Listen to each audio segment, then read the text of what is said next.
Once again, we'd like to welcome you to Moving Forward with Young Voices. And this time we are happy to welcome back to the program Susannah Barnes, who is a Young Voices contributor. Susannah, how are you today? I'm doing great. Thanks for having me. Hey, for the sake of people meeting you for the first time, take a second and tell us just a little bit about who you are and what you do. Yeah, I'm a fiscal policy and labor policy manager in the DC area, and I study topics related to fiscal and labor policy and how they interact with family and gender issues. And boy, do we have something to discuss today along those lines. Actually, I'm looking at a piece that you wrote for National Review about the government spending spree is hurting those it's meant to help. And Susannah, the first thing I want to ask you is, you know, politicians, when they spend other people's money, because that's all that they ever have access to is other people's money, they really, they treat it like, look, this is a huge blessing that we are bestowing upon you, courtesy of the political class. And they act like they're doing us this huge favor. You make a very strong case in this article that actually, in some ways, they're hurting people more than they're helping them when they go on these spending sprees. To put that in perspective, when we talk about the kind of spending that's going on, what can we compare that to show how spending that money can actually be harmful as opposed to helpful? Yeah, I think the best example is a credit card.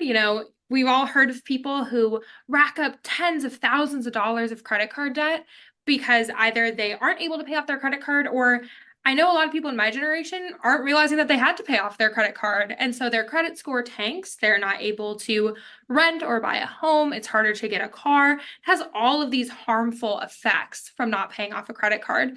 The same goes for the government. When they borrow money that they don't have, eventually it's going to have harmful consequences. We've seen that with our credit rating, which is basically the government's credit score falling. And now we're seeing it with these intense inflationary pressures that are affecting especially families and single moms. One statistic I draw out in that article is that childcare has started to exceed the cost of college in 33 states. It's becoming incredibly expensive to raise a family in this country. Wow. So we'll just use, for example, President Biden has proposed for 2025. I think you said around a $3 trillion budget. How much of that budget is aimed at helping families, and how much of it is aimed at helping um, cronies, people who are connected with various government contracts? In other words, people who are in the right place, but maybe not necessarily just the average citizens or the average family. Yeah, that's a great question. It's hard to draw out what is considered that like cronyism or what is those government grants a special privilege. But one of the policies that the Biden administration and people on both sides of the aisle in Congress have proposed is expanding the child tax credit.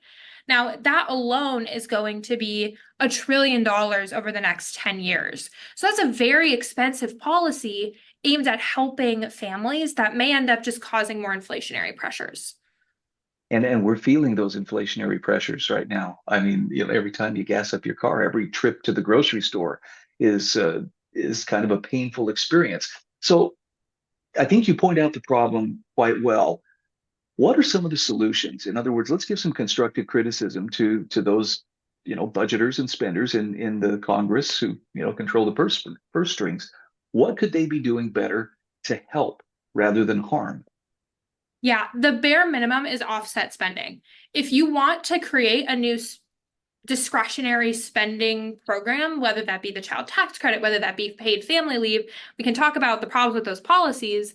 But if you're going to create those, you need to be sure you're offsetting spending elsewhere. I said the child tax credit is going to cost $1 trillion over the next 10 years. If Congress wants to do that, then they have to offset that $1 trillion in the next 10 years as well. That's the most basic level of fiscal discipline. Of course, I would love to see more austerity coming from Congress. I don't know if that's possible, but at the very least, I can hope for offsets. Is it likely that austerity is going to come short of being forced into it? I mean, in other words, it, I don't have a lot of faith that the people in Congress are quite ready to tackle this. I feel like they might do it if they were forced to, but I don't think they'll voluntarily cut back on that spending. There's too much political power attached. Yeah, unfortunately, the incentives are just not there there isn't a lot of political demand for people to cut spending. You don't see that issue like we did with the Tea Party, where people were really advocating for cutting spending. There just isn't a political appetite for less government and less government spending. So unfortunately, I don't know if we're going to see that austerity that I'd love to see until probably 2034, which is when we're expecting Social Security to become insolvent. And then I think the government will be forced to deal with the consequences of their fiscal irresponsibility.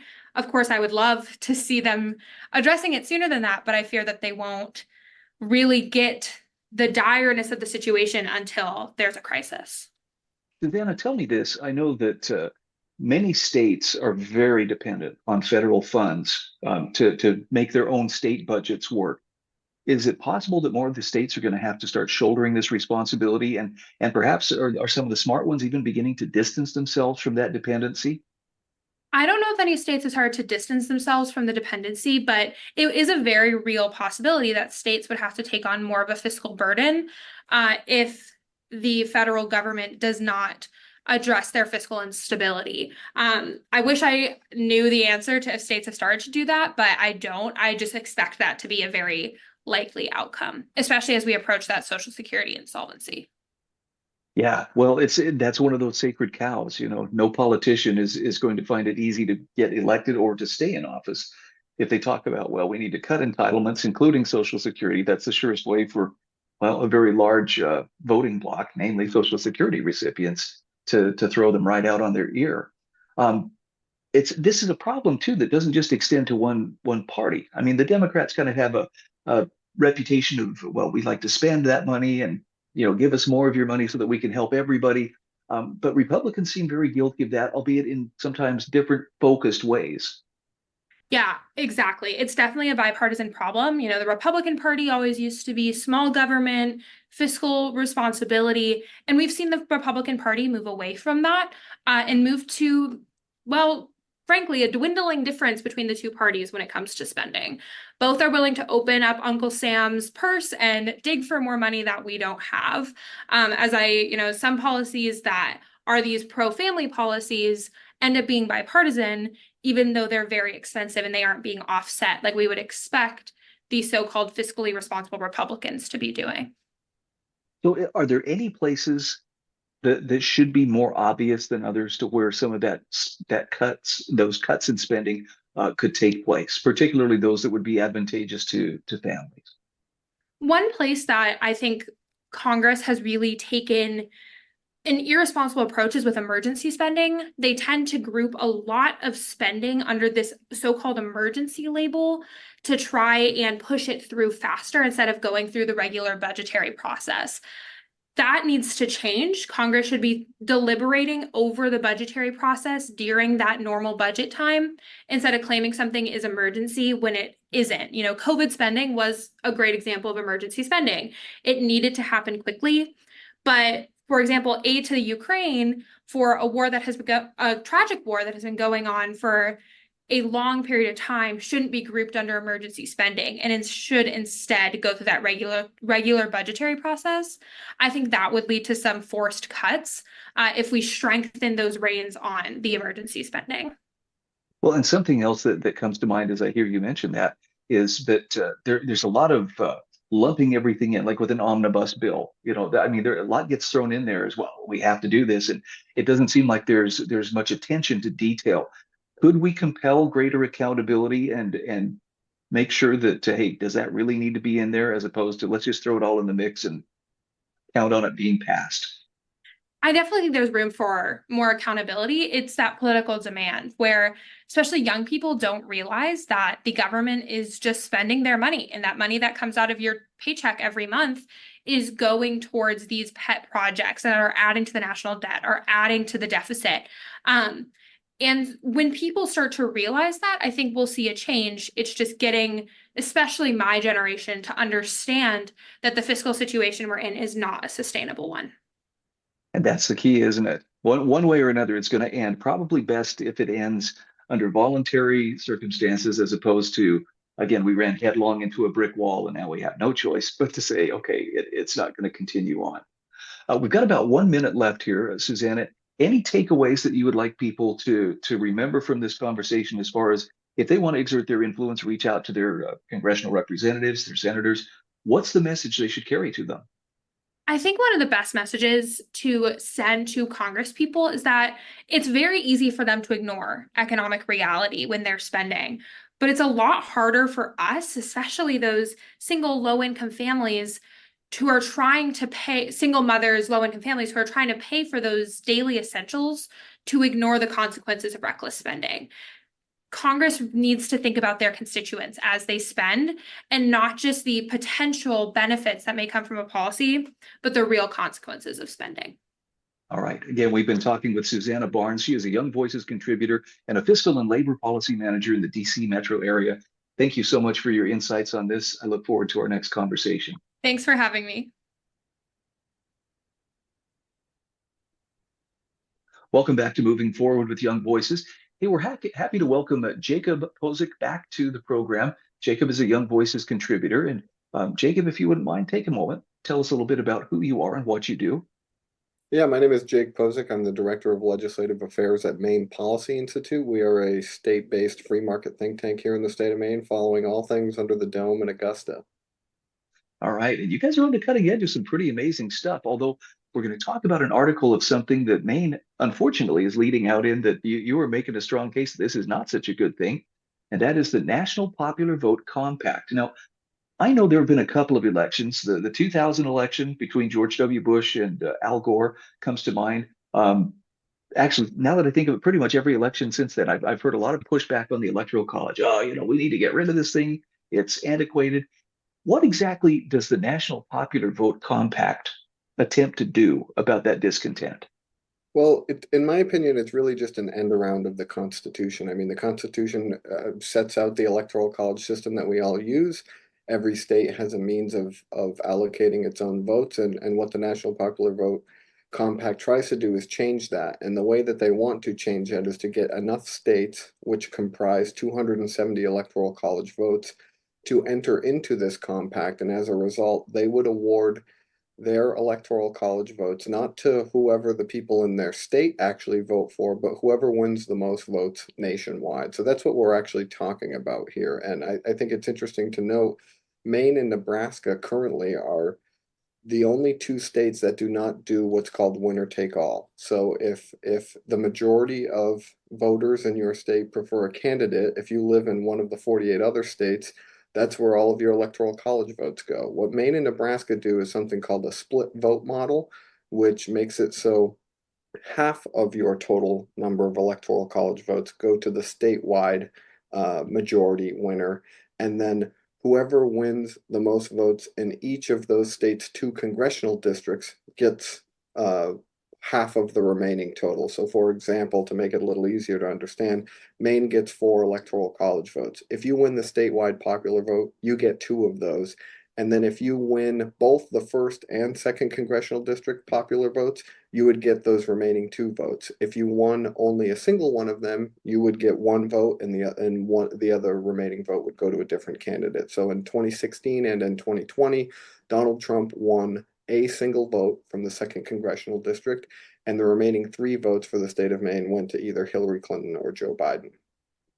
So did he actually get that vote then that he won? Did that Yes, actually? he did. Okay. So Maine has had this system on the books since 1972. However, it took until Donald Trump, basically the 2016 and 2020 elections, for Maine to split its votes and all 4 of them not go to the same candidate.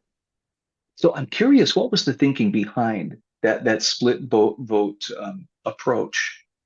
Well, I mean, back then I think it was a means of maximizing the voice of Mainers. I mean, we're tucked up here in a little corner of the country. There are some people who live in very, very rural Maine, probably more forgotten about voters. And so I think it was a way to make the process as representative as it can possibly be for the ambitions of Maine people. And we really were pioneers in this. We did it first before Nebraska did it. And I think other states should be moving in this direction, frankly, instead of the winner take all and instead of the national popular vote model, because this would make a lot of different congressional districts. It would put a lot of them on the maps in terms of fighting for electoral college votes in rather obscure parts of the country where those votes wouldn't otherwise be up for grabs.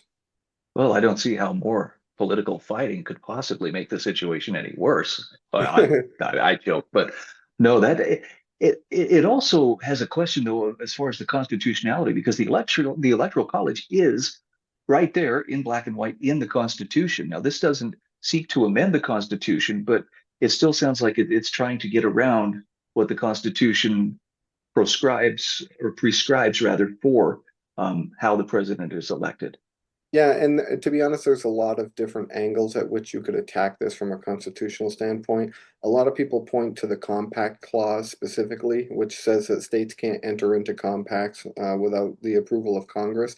Now, that doesn't apply to every single compact. I mean, states are in compacts on nursing assistance licensing and obscure things like that that don't actually rise to that threshold. However, I think there's an argument to be made for this one that it does because basically the jurisprudence tells us that there's sort of two tests. There's a vertical test of power and a horizontal test of power. Do states entering into a compact supersede the authority of the federal government? In that instance, I don't think states are necessarily taking any power away from the federal government. However, the horizontal test of power, does states entering into a compact take power and authority away from other states?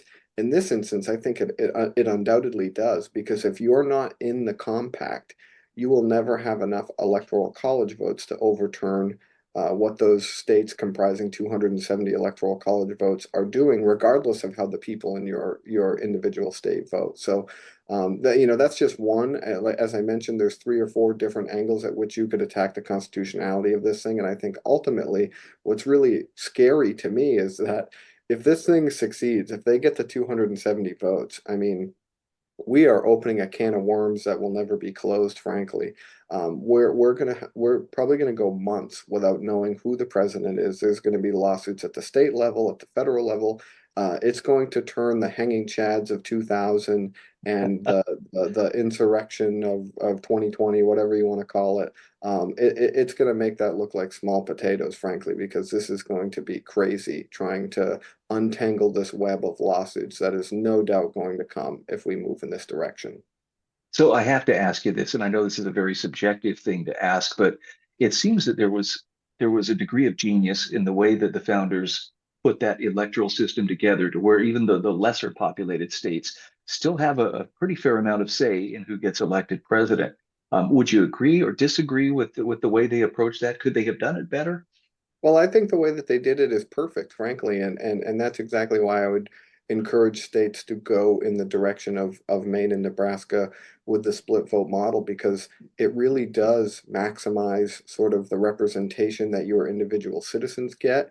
And I think part of the reason perhaps why people are skeptical, or maybe they don't really understand the Electoral College, we think of the president as the president of 300 million Americans.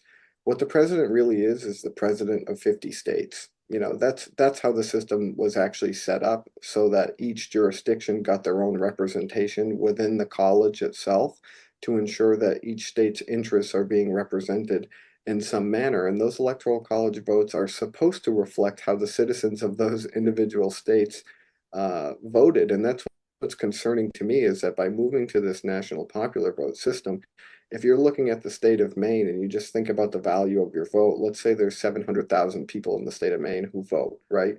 The value of your vote is 1/700,000. And if you think about the way that we do the split vote model, your vote is really 1 out of 350 or 400,000, depending on which congressional district you live in. You open that up to a national popular vote, the denominator now comes, hundreds of millions of votes. So it really does dilute your individual voice, and that's why the Electoral College should be respected, because it was very intentionally designed to be the way that it is, and it functions exactly how it's supposed to. I think it's just probably a lack of civics education or something.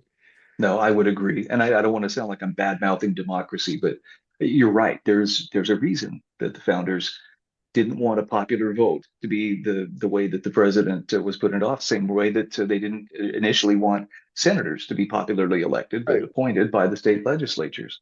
We've got about 1 minute left here, Jacob. Takeaways as far as people who want to dig more into this National Popular Vote Compact, where can they go to get some solid information, either pro or con? Well, we certainly have stuff on our website, so you can go to mainpolicy.org. I believe the National Popular Vote website, the group who is for it, I think they're literally just called National Popular Vote, so that might be nationalpopularvote.com. But then there's also a great organization called Save Our States, I believe, that does a lot of work on this as well. They have some great resources and stuff that's worth looking into.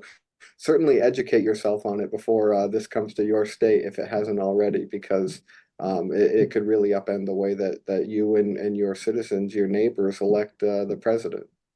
Well, and as you point out in your article, this is getting closer to reality than people might think. Maine's the 17th state to join. How many more votes would they need to effectively render the Electoral College useless? They need enough states comprising 61 electoral college votes, and then they'll be there, which is pretty scary. Yikes.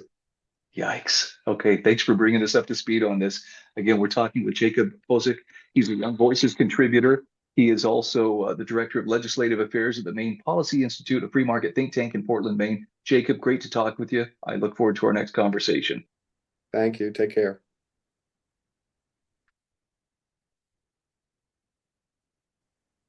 Welcome back to Moving Forward with Young Voices. Very happy to welcome Francis Floresca back to the program. Francis, you've been a Young Voices contributor for a little bit, but you wear a lot of different hats. Take just a moment and tell us a little bit about what you do. Yes, I mean, as I have been doing Young Voices, I am focusing mostly on school choice and education policy. But in addition to that, I am also a mother and I am competing for Miss Georgia USA, which is a state level competition for Miss USA, that big competition that leads to Miss Universe. So it is a huge deal that I get to do that, especially that married women and mothers can compete now.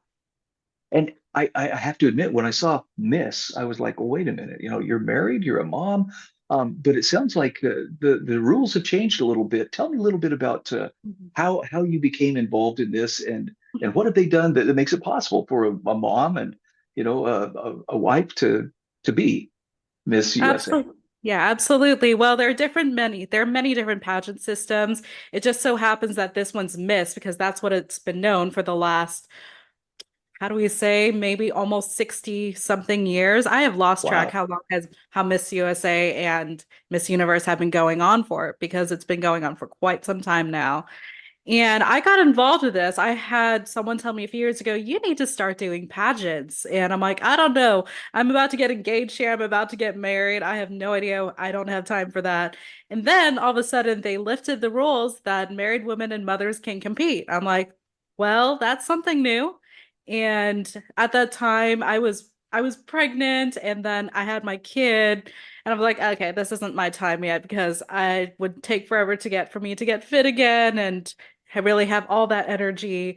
Then right now, I finally have that time and energy just to do Miss Georgia USA and, hopefully be the first mother to compete at the national level.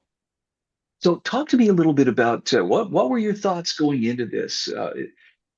I would imagine that it would be intimidating, the thought of competing. What's required of these pageant contestants?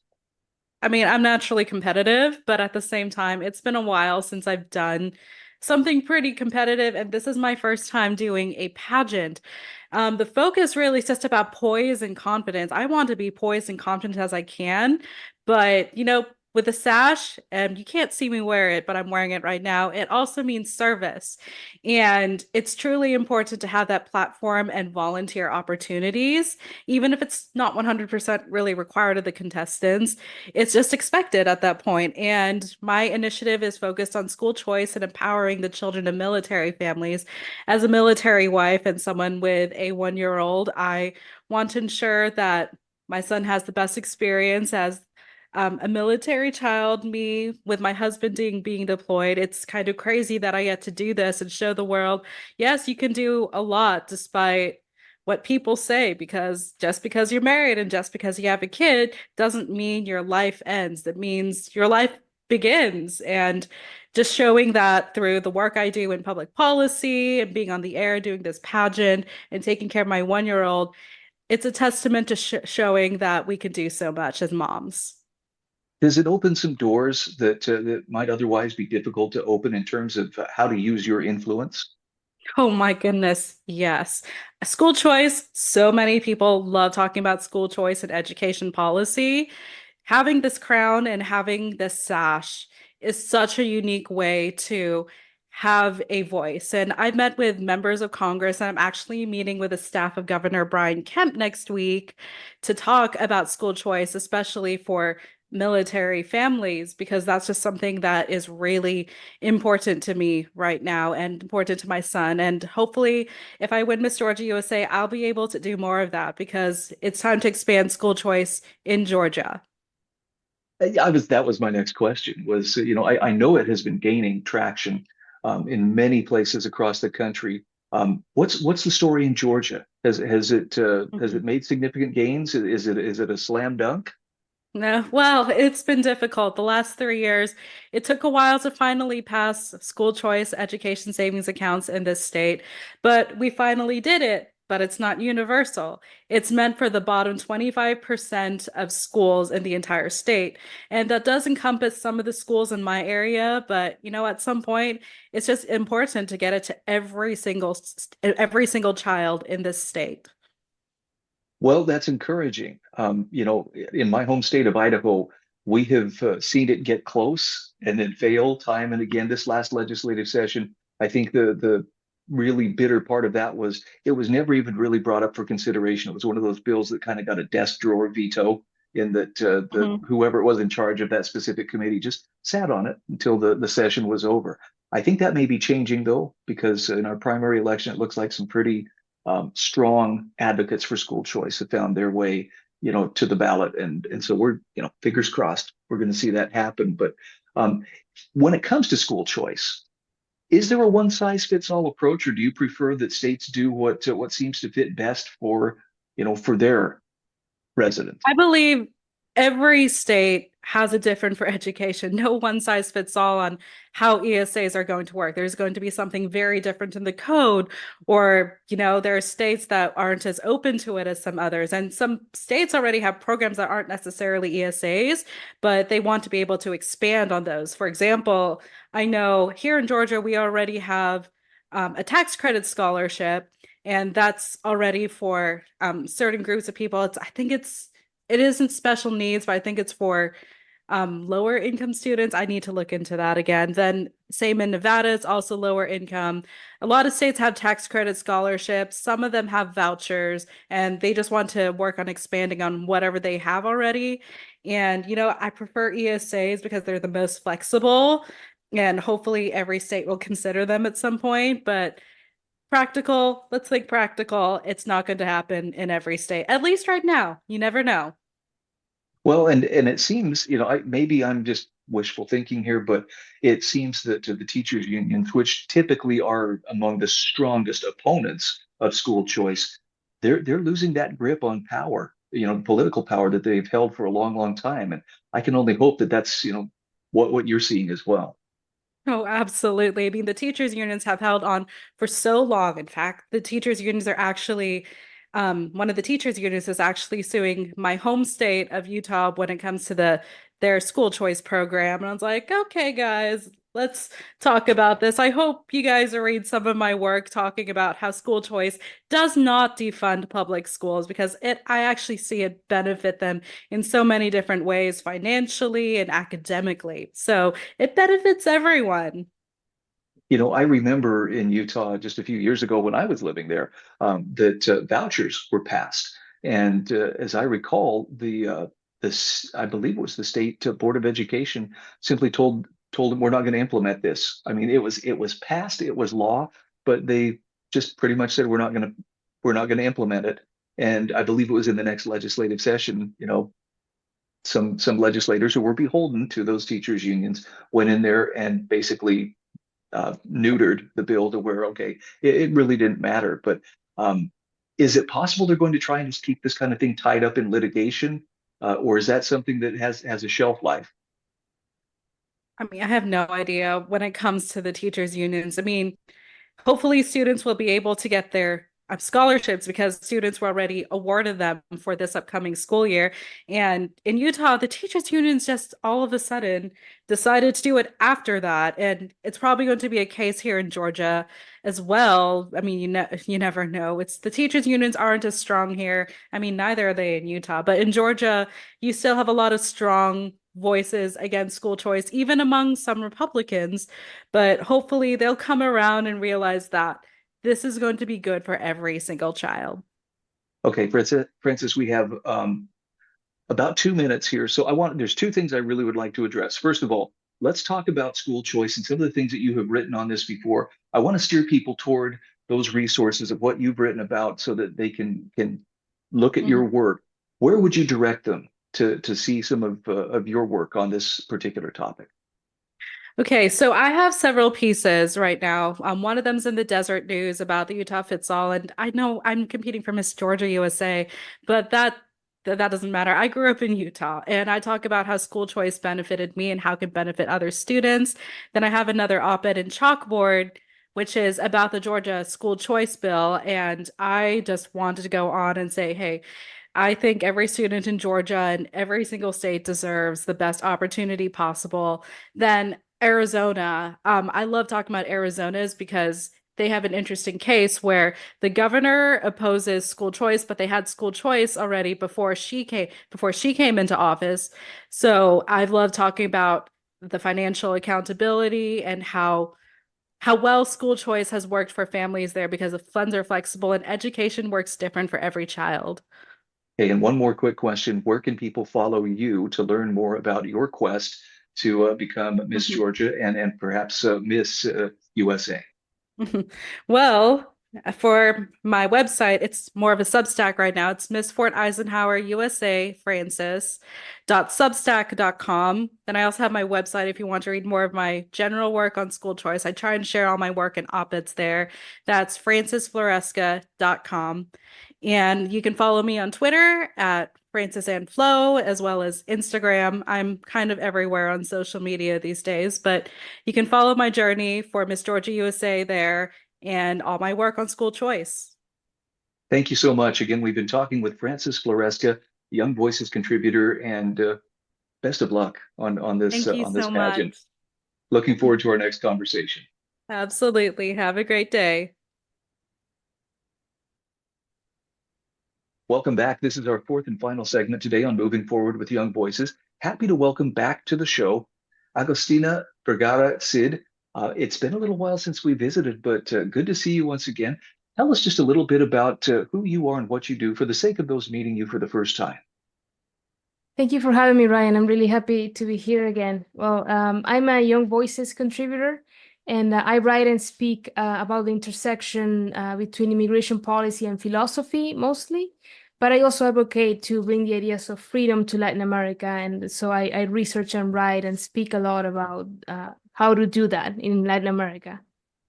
Well, there's a name that I have been hearing a lot out of Latin America, and that would be Javier Milei out of Argentina.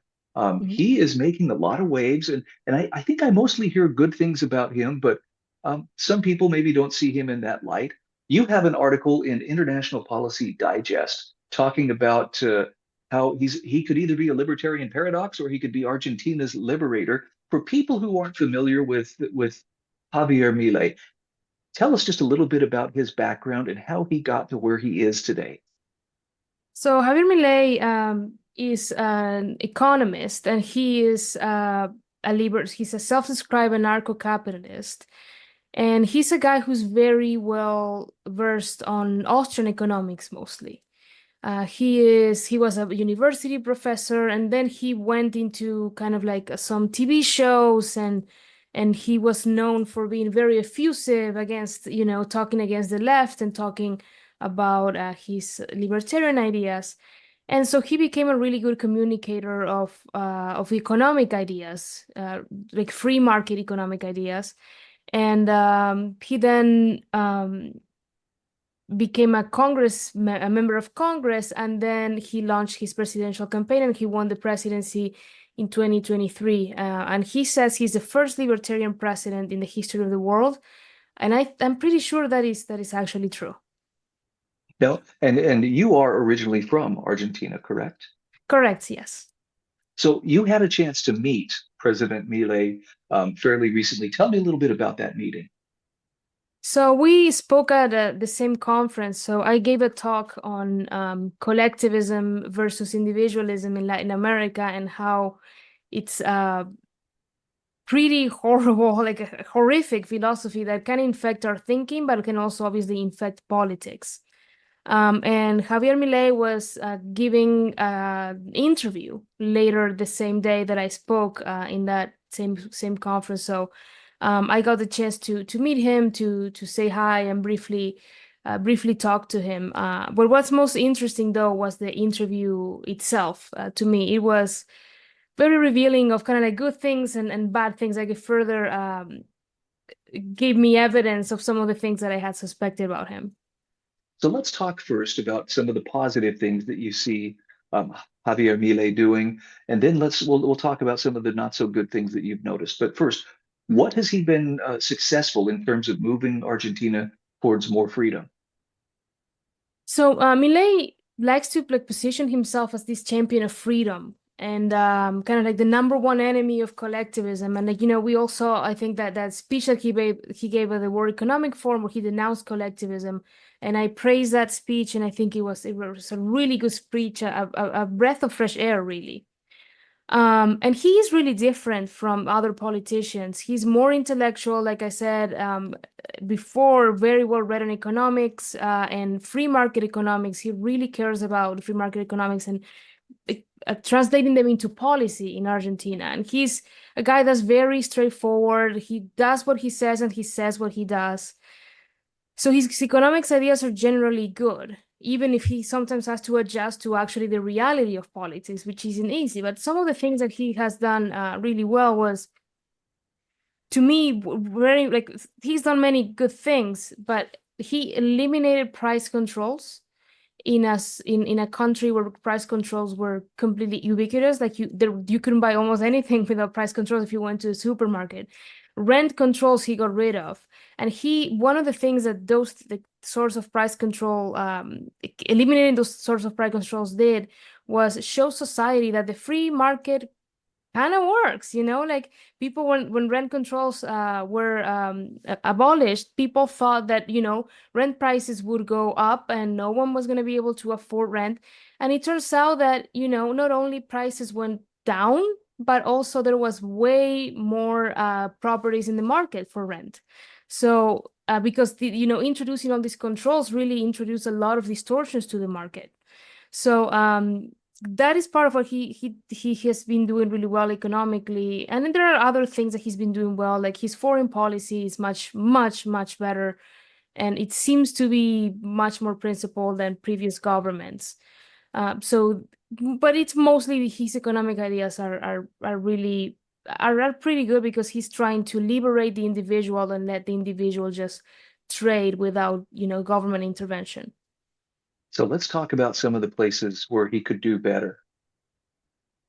Yeah, so because his economic ideas are good, but then a lot of the rest of his ideas get like infected with this disease of collectivism, right? And like he likes to present himself as this enemy of collectivism, but in fact, a lot of the things that he says and has been doing, or the things he doesn't say, kind of like reek of collectivism. So there are things that I think he could do better, because freedom is not just economic freedom.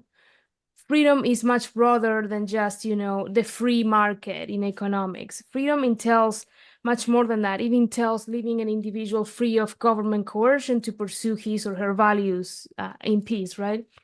So one thing that raised a massive red flag for me was a couple months ago, his defense minister was asked about the military draft. And he said that, long story short, he was asked in a couple interviews, he says he thinks it's actually a good idea and some countries are doing it. I think Germany, in fact, he said that they're considering it.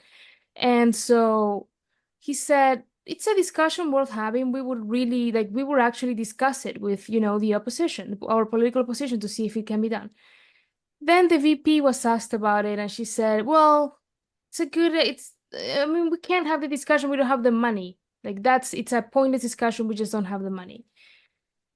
But that worried me because these are people that are speaking in from Milei's government, right? And the argument against the military draft is not about the budget, it's about freedom. The military draft is one of the worst, the grossest violation of individual freedom. And it is such a collectivistic institution. When you have young people that, whether they like it or not, they're forcibly taken from their families, their values, the career they might want to pursue, their partners, or whatever it is, they are subjected to pretty brutal physical training voluntarily.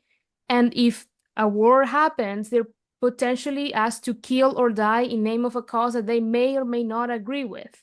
And they're forced to do that. That is one of the grossest instances of collectivism I can possibly think of. And Milei himself didn't say any. I mean, it's not he who said these things, but his government did. And I think that someone who claims to be the #1 enemy of collectivism should have come out and, if he doesn't agree with this, which I think he really shouldn't, he should have come out and just, clarified and said, this is not the position that I have or my government has. But he hasn't done that. So that is very suspicious. And also, you mentioned in your article that he does not take criticism well from members of the press, which was another red flag to you. Yeah.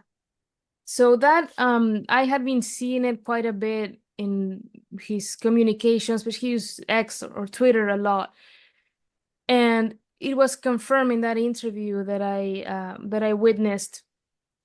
So part of what he does is anyone who criticizes him, he calls them out. He names them. He names the journalist by name. He says, John Doe, in his column, whenever, like last week, said X and Y, and he starts like really attacking journalists in that way. He goes as far as to name the journalists on X.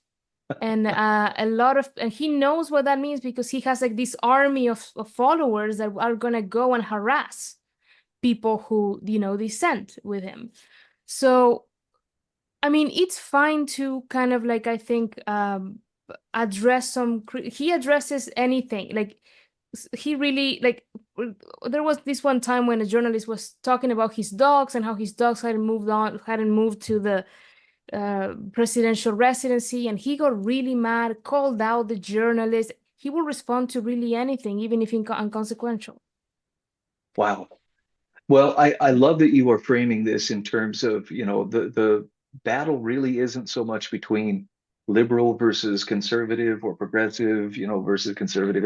It comes down to the collective versus the individual. And it's wonderful to have a leader on the world stage who leans hard toward protecting the individual. But I think your point is well taken on collectivism can take some really unlikely forms. Again, we are talking with Augustina Vergara Cid. Where can people find you and follow you on social media? Yeah, so I'm Augustina V Cid in Instagram and on X as well.